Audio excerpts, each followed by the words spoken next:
We're going to switch and talk a little New Mexico Lobos basketball right now. We bring in the head coach at New Mexico, Richard Pitino. Coach, how you doing? Appreciate you. BJ, good to see you. Yeah, great to see you as well. We'll get the camera swept over here just a second. And Mountain West, always one of my favorite coaches I enjoy talking to. And obviously the league, 6 teams last year. I know it's going to be hard to replicate, but how you feeling big picture about the league this year? I don't know why it takes a step back from last year. Obviously the 3 years I've been in the league, it's been 4, 4, and 6. And then even one team in the NIT every single year. So last year's almost half the league playing in the postseason. I think it's going to be unbelievably competitive. I think it's a testament, honestly, to the Leons, the Dutches, Nico, Coach Alford, the stability that they have brought. It's great television. They're amazing venues. So I think it'll be a multi-bid league again. I put on our chat that folks could ask a question to you, and Tyree was the first one to chime in. He just wanted to know simply, how excited are you to not have Max Rice in the league anymore? Hate that kid. Hate him. Love him and hate him. But what a competitor. As a coach's son, I know kind of what they deal with. Obviously, he's a better player than me. But so tough, so fearless. Got crap when he didn't deserve to get crap because he was Leon's son. The guy was an all-conference player, a winner. So he'll probably get into coaching. He shouldn't, but he probably will, and he'll be a really good coach. So he torched us many times. Great player.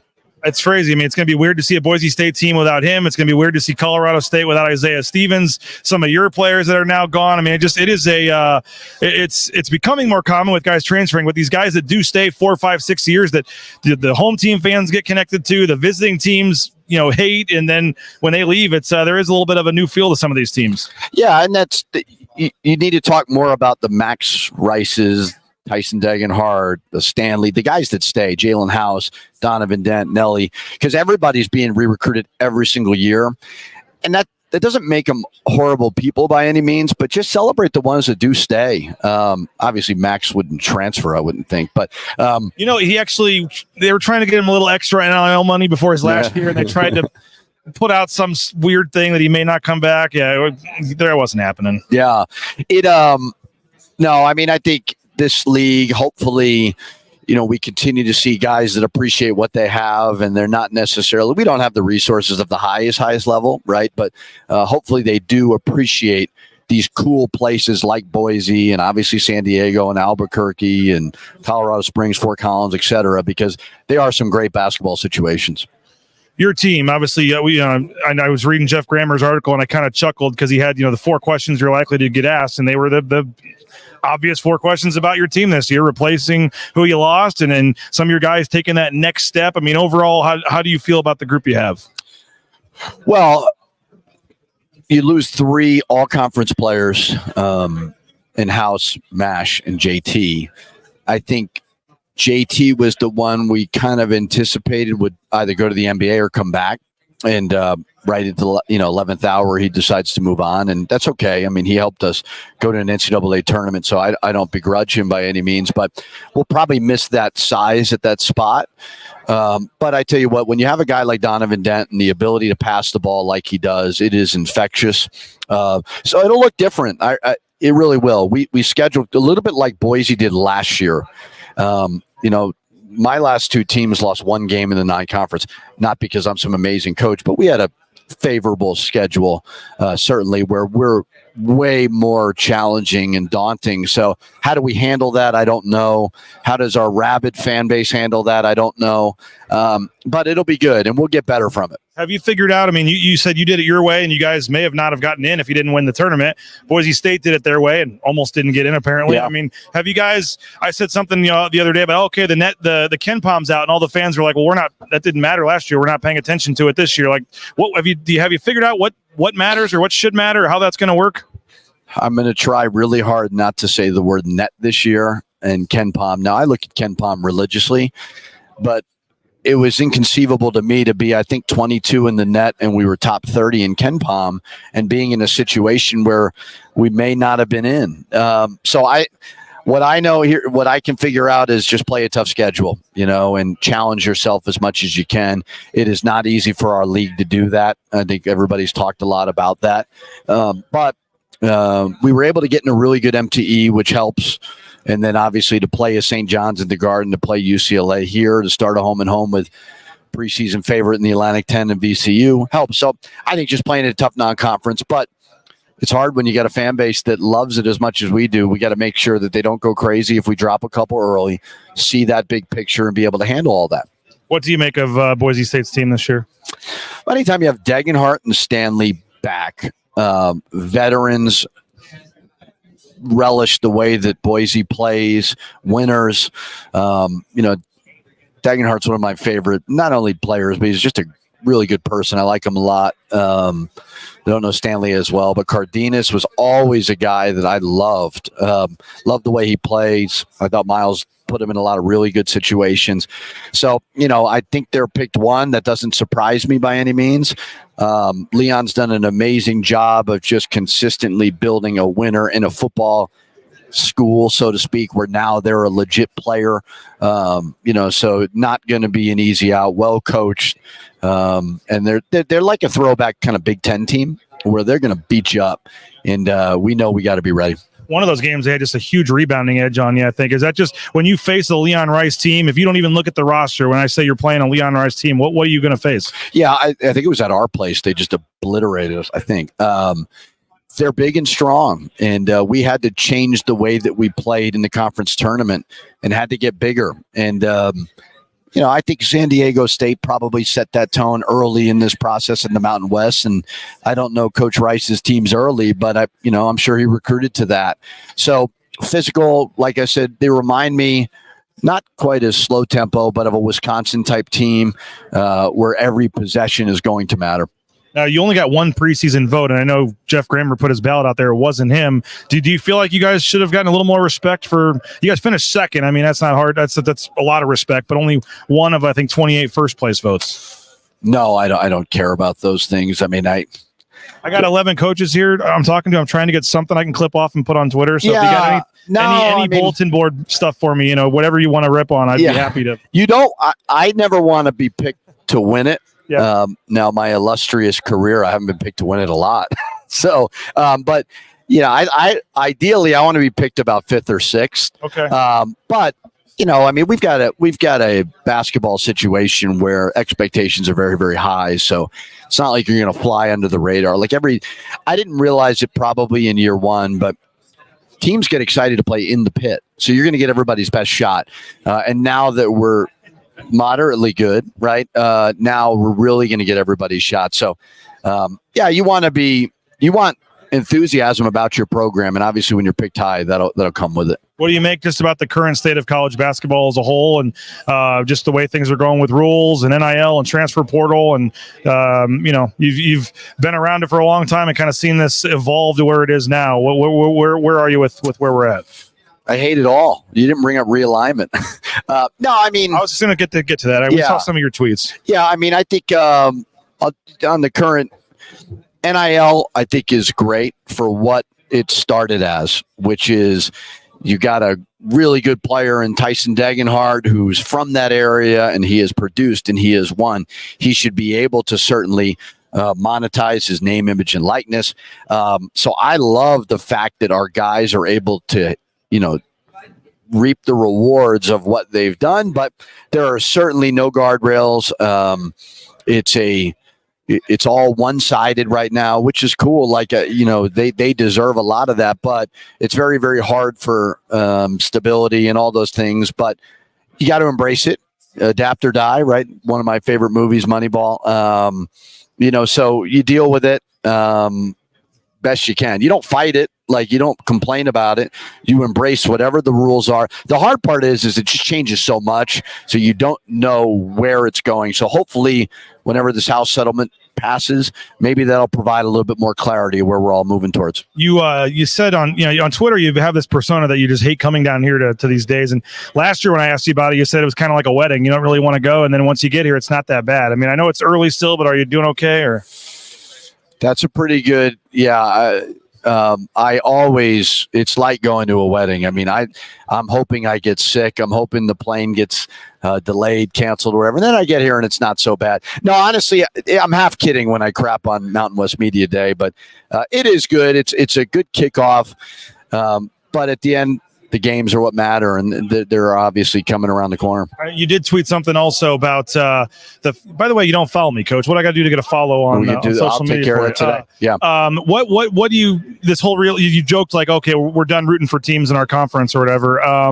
You do have 2 more years here. How is that transition going to go with the teams that are leaving, you think? No, I've turned bitter. I've turned angry. I saw Leon and Nico, and like they had nicer clothes on than me, and they were bragging, and they feel like they're above me right now. So it's it does suck. It's nobody's fault. I don't blame any of these ADs. I think Jeremiah Dickey's a really good AD. I've been very impressed with watching what he's done, and Leon speaks very, very highly of him. So I don't begrudge any of the teams in the Mountain West. I don't blame anybody. I just can't wrap my head around the move to create. I think they eventually want to be a power, whatever it is, 5 or autonomy, whatever they call it. But we could have done all this in the Mountain West. I really, really like. What are we talking about? Boise has obviously won the most and had the most football credibility, but San Diego State could have done what they wanted to do in the Mountain West. All of them, Fresno and so on, and Colorado State, they could have. So it's not anybody's fault. It is the landscape. I just don't understand this one. I understand the Pac-12 breaking up and everybody rushing to the Big 12 and to the ACC. I don't understand why we couldn't have done this in the current Mountain West. I am bitter. I loved our basketball conference. I do believe that the leadership will find a way to add some good basketball programs. But, man, since I've been in the league, this was like the West Coast version of the Big East. I really believe that. But it's all decided by these media deals and all those things. So it is what it is. You can't complain about it too much. And do you get caught by surprise by that like everybody else? Or I think everybody thought when it happened, okay, we're going to merge, right? Washington State, Oregon State are going to merge. I just I still don't see how football-wise it's any better than what it currently was. So, like, it's a little more money, but I don't think it's game changing for any of these universities. I understand when you're talking 40 and 50 million about certain, totally get it, but we'll see. I mean, I think they're all doing what's best for their university, and I know our president and whenever we get an athletic director will do the same. So I'm not being critical of anybody, but basketball wise, I mean, we had a quarter of the resources as the Big Ten, and we had the same amount of teams as them. Yep. We have a quarter of the resources of the ACC, and we had more teams than them. Big East. So, like, the coaches, the players, the fan bases did their part, but this is kind of what you deal with. And I know from a New Mexico basketball standpoint, we'll be just fine because we have a community that cares about basketball. We're going to chat for a couple quick minutes with some of your players. We appreciate you for jumping on, Coach, and we'll see you at least for the next couple of years here, a couple of games a year with Boise State. All right, you got it. Thanks, Richard. Appreciate it. Richard Pitino, head coach at New Mexico. Appreciate him for joining us. We got about 5 minutes. We're going to jump on for a couple minutes with a couple of the players. We got Donovan, Dent, Nelly Jr. Joseph going to sit down for a couple of minutes. Guys, appreciate you waiting while we chatted with Coach. Again, New Mexico 26-10 last year, 10-8. They went 6th.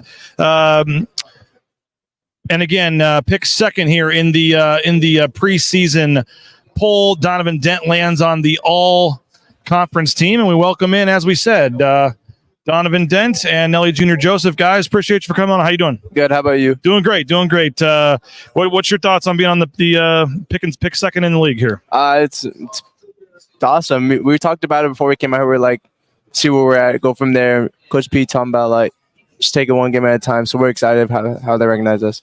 How you feeling about the expectations for your team this year? A lot of folks. Bring the mic a little closer to your mouth there. There we go. A lot of folks thinking big things for you guys this year.